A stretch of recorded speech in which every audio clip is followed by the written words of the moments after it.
Welcome back to another technical deep dive here in the Debug Zone. Today, we're tackling a big question and breaking it down with insights from other users. Hopefully, this clears up some misconceptions and helps you get the answer you need. So buckle up, stay a little curious, and let's jump right in.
And that's a wrap.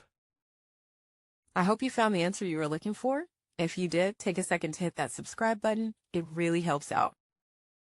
And let me know in the comments which solution worked best for you. See you next time in the Debug Zone.